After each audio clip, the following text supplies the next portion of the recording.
Hi student, कैसे हैं आप। My name is Vidyasagar Shrivastava. देखिए स्टूडेंट, इस समय हम लोग पढ़ रहे हैं second year physics electric charges and fields.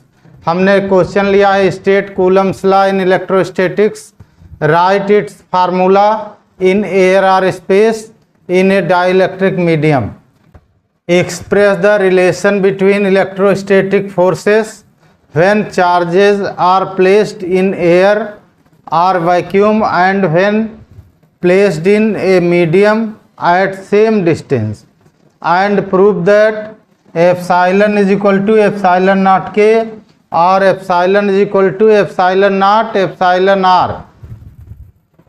देखो स्टूडेंट, पहले हम लोग देखेंगे कूलम्स लॉ। टू चार्जेज हैं Q1 एंड Q2 और इनके बीच का सेपरेशन स्मॉल r है। ठीक, फोर्स ऑफ अट्रैक्शन और रिपल्सन बिटवीन टू चार्जेज। ठीक, पर यहाँ पर जो हम चार्ज लेते हैं स्टूडेंट, या तो वो स्टेशनरी होते हैं या उनके बीच की डिस्टेंस कांस्टेंट रहती है। जैसे न्यूक्लियस और उसके बाहर जो इलेक्ट्रॉन होते हैं, इलेक्ट्रॉन ऑर्बिट में घूमते हैं लेकिन उनकी न्यूक्लियस से डिस्टेंस सेम रहती है, सेपरेशन सेम रहता है। तो कूलम्स लॉ जो है वहाँ पे अप्लाई होगा जब चार्ज पॉइंट चार्ज होंगे और स्टेशनरी होंगे, उनके बीच की डिस्टेंस नहीं बदलेगी, सेपरेशन चेंज नहीं होगा। द फोर्स ऑफ अट्रैक्शन और repulsion between two stationary point charges is directly proportional to the product of charges and inversely proportional to the square of the distance between the charges or separation between the charges। That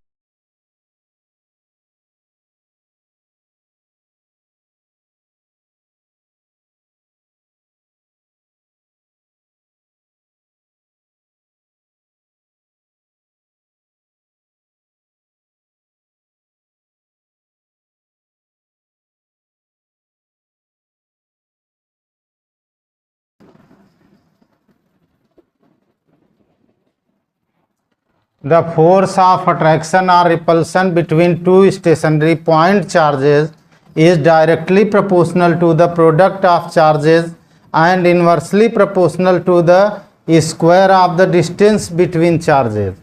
That is F proportional to Q1 Q2 upon R square।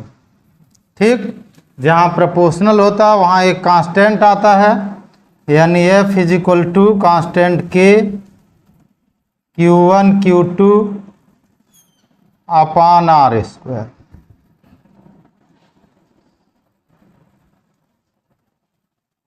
ठीक, ये Coulomb's law हो गया, Coulomb's law का ये formula हो गया। पहला point,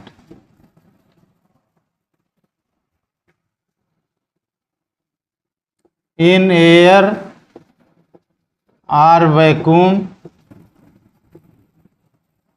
और स्पेस, तीनों में कोई रहेगा सेम फार्मूला होगा। K इज इक्वल टू होता है 1/4 pi epsilon naught, that is 9 × 10⁹ newton metre square per coulomb square. ठीक, देन तब F इज इक्वल टू हो जाएगा 1/4 pi epsilon naught Q1 Q2 upon R square, 9 × 10⁹। ठीक, Q1 Q2 upon R square, ऐसे भी लिख सकते हैं। ठीक, पॉइंट नंबर 2,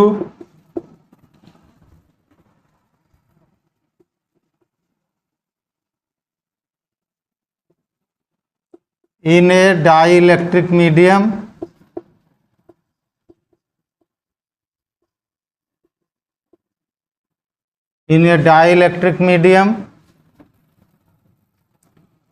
के जो फोर्स यहाँ है वो एप्सिलॉन नॉट की जगह एप्सिलॉन आ जाएगा। F is equal to 1/4 pi epsilon Q1 Q2 upon R square. ठीक,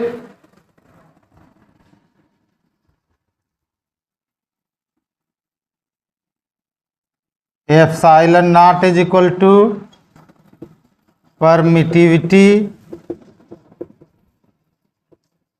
of free space,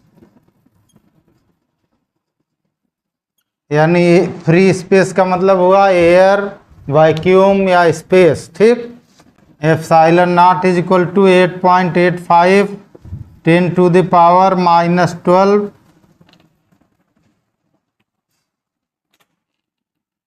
coulomb square पर न्यूटन मीटर स्क्वायर। ठीक,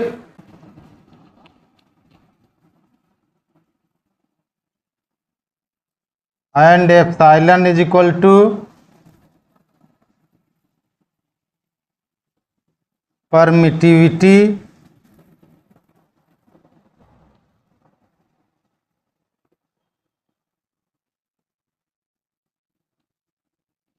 of the medium.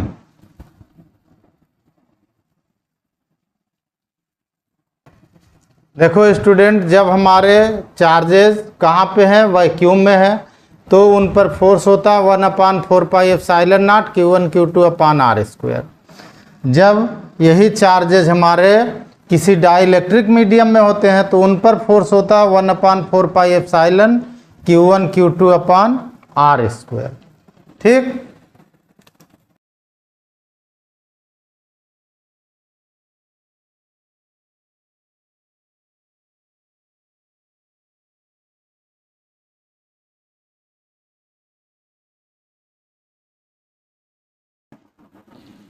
when charges are placed in air or vacuum, ठीक, or space, then force between them F is equal to 1/4 epsilon naught Q1 Q2 upon R square. Equation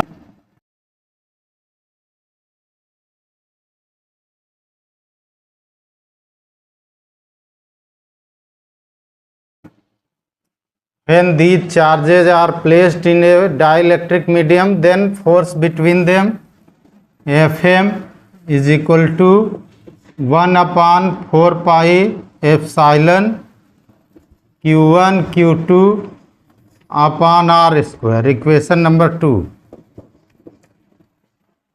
ठीक, अब देखो student, इस force और इस force का जो ratio होता है वो कहलाता है डाइलेक्ट्रिक कांस्टेंट या रिलेटिव परमिटिविटी। वो आपको परमिटिविटी के वीडियो में हम एक्सप्लेन करेंगे, क्योंकि जो हमारे डाइलेक्ट्रिक मटेरियल हैं वो इलेक्ट्रिक फील्ड के टर्म में एक्सप्लेन होंगे। ठीक, यहाँ फोर्स से एक्सप्लेन किया जा सकता है पर आगे इलेक्ट्रिक फील्ड से करना है हमें, और वो मेन होता है कि इलेक्ट्रिक फील्ड से उसको आप समझाइए। ठीक, तो हम इसको आगे जो डाइलेक्ट्रिक मीडियम है, परमिटिविटी है, इसका एक वीडियो डालेंगे अलग से। ठीक,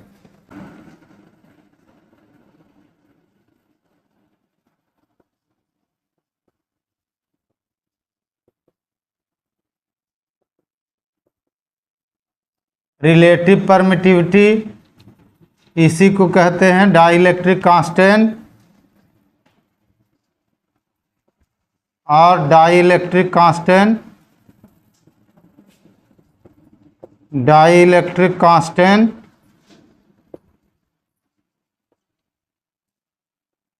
K is equal to F/Fm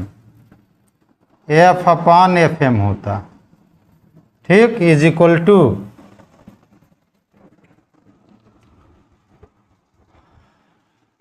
दोनों ऊपर से वैल्यू रख दीजिए स्टूडेंट, तो ये आ जाएगा एप्सिलॉन/एप्सिलॉन नॉट, बाकी सब कैंसिल हो जाएगा, Q1 Q2 upon R square, 4 cancel हो जाएंगे, Fm नीचे है, एप्सिलॉन यहाँ पे Fm के अपोजिट है, तो एप्सिलॉन ऊपर चला जाएगा, एप्सिलॉन नॉट नीचे आ जाएगा। ठीक, यानी ये हो गया हमारा, यहाँ से epsilon is equal to epsilon naught K हो गया।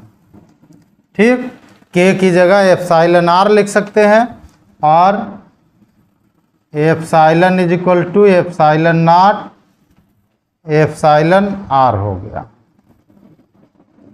अब देखो स्टूडेंट, हमारा फार्मूला आया एप्साइलन नॉट के और epsilon is equal to epsilon naught epsilon are.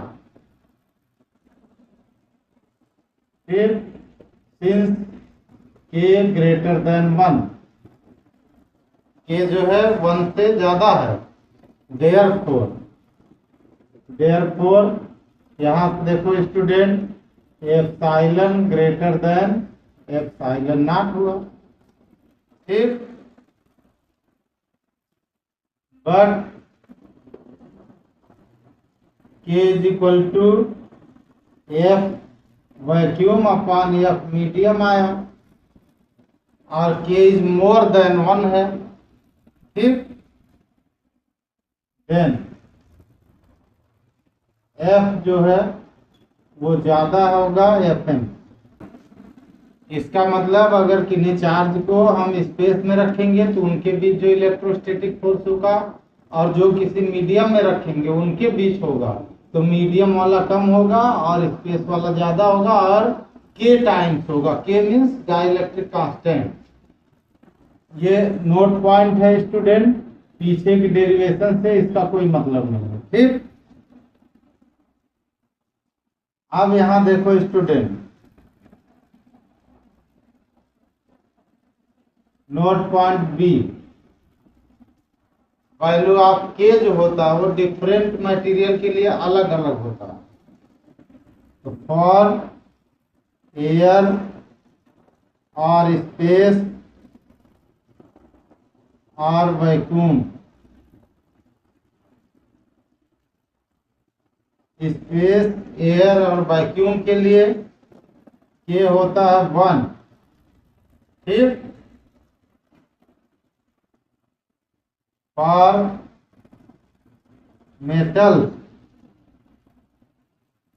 Metals के लिए के होता है इंफिनिटी।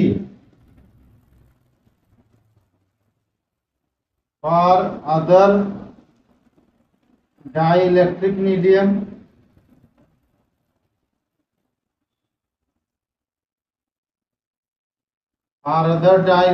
मीडियम के इज ग्रेटर देन 1 होता है। के की वैल्यू 1 से ज्यादा होती है, तो इसीलिए यहाँ रेशियो में के है, तो जो एफ एम आ जाएगा वो डिक्रीज हो जाएगा एफ के कंपेयर। और लाइक चार्जेस,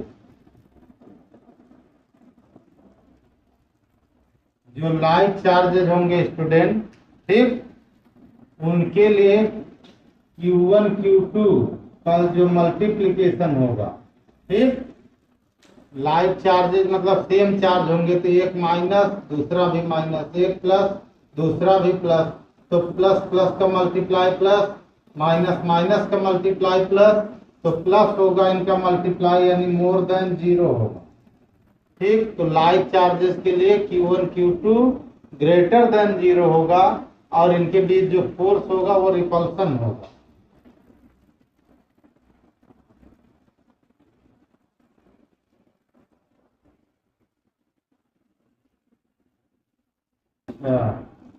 डी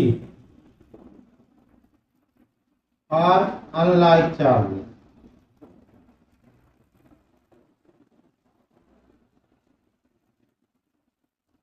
जो अनलाइक चार्जेस होंगे स्टूडेंट उनके लिए क्या होगा कि Q1 Q2 फिर ये लेस देन 0 हो जाएगा, निगेटिव वैल्यू आ गई।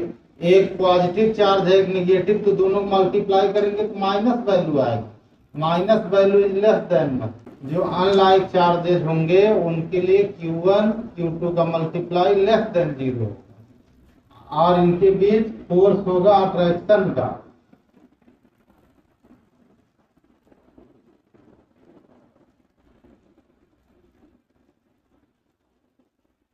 ठीक, अट्रैक्शन फोर्स होगा।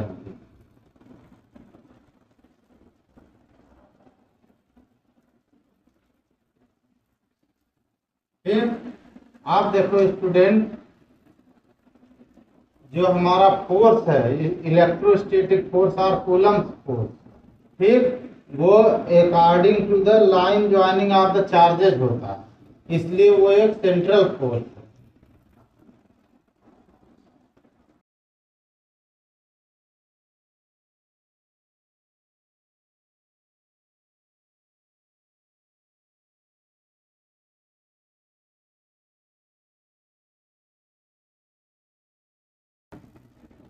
ठीक, जो कूलम्ब फोर्स है वो दोनों चार्ज को मिलाने वाली जो लाइन होती है उसी लाइन के अकॉर्डिंग होता है। ठीक, अब वो चाहे अट्रैक्शन का होगा चाहे रिपल्सन का होगा, लेकिन उस लाइन को मिलाने वाली लाइन के अकॉर्डिंग होगा। तो जब उसी लाइन के अकॉर्डिंग होता है तो ऐसे फोर्स को सेंट्रल फोर्स कहते हैं। तो therefore this is a central force, यानी कूलम्ब फोर्स जिसको हम लोग इलेक्ट्रोस्टैटिक फोर्स कहते हैं वो एक सेंट्रल फोर्स है।